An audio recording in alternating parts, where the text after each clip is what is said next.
We were somewhere in the Dindang area of Bangkok and after dinner heading home, we saw a crowded temple and decided to peek in. And there he was, Lord Ganesha. In Thailand, he is called Prapi Kanet. People stood in queues, 99% of them Thai, patiently waiting for their turn. They would whisper into the ear of the mouse next to the Ganesha statue. I have never seen this practice here in India. I was told that this was how they passed on their request to Ganesha. They then made their offerings to him and moved on. The poor mouse's face was almost completely covered with the beads and cloth offerings of the devotees. There were statues of Buddha, Shiva, and Parvati, among others, at the back of the temple.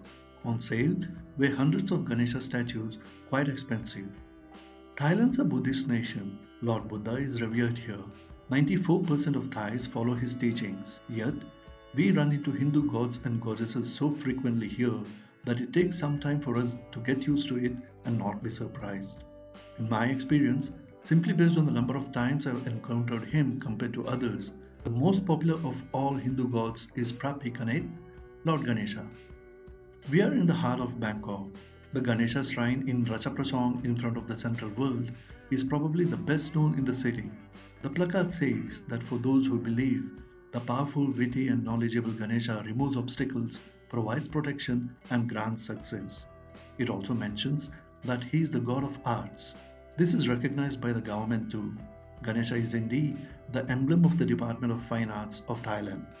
In a street corner in the old Bangkok area, we run into the young artist owner of the Dilso studio. Sure enough, Ganesha figures prominently here too. Beyond the arts, some say Ganesha is also linked to music and dancing. In some parts of the country, popular songs and music by anonymous poets and musicians are attributed to him. You find Ganesha in Bangkok in so many places. Chatuchak market is very popular among the tourists. Over there, you can buy Ganesha paintings, statues, and even t shirts with his image. Oh, you find such t shirts in other markets too. You could be walking along a street in Bangkok, glance at a store display, and there he is. You go to a restaurant for a bite, there he is. Of course, the large population of Thai Indians living in some of these parts explain this to an extent. He is found in the famous Mariamman temple too. But even in areas where people of Indian origin do not live, you keep bumping into him. Let's get out of Bangkok. When we reach Nook's home, we see on the pedestal Lord Buddha, King Naresuan, and Ganesha. It was Nook's niece Maud who first started worshipping Ganesha. Nook gifted her the statue brought from India. Since then, whenever I travel to Thailand to be with Nook or Nook returns after visiting us, we always carry something related to Ganesha as gifts for our friends. We have come across Ganesha in more than 10 provinces during our travels. The practice of worshipping Ganesha in Thailand started hundreds of years ago. Researchers who study these issues say this has picked up pace over the last 15 to 20 years. Several reasons have contributed to this. Since the olden times, Thai people, while being devoted to Lord Buddha, have also looked beyond him. For example, worshipping spirits is very common. So Ganesha worship doesn't represent a significant change in their traditions and belief systems. It complements rather than substitutes their following of Lord Buddha. Over the last 2 decades, popular monks of a few major temples, for example Wat Paknam in Bangkok, have held ceremonies that encourage Ganesha worshipping. There are actors and singers who have been open about praying to Ganesha.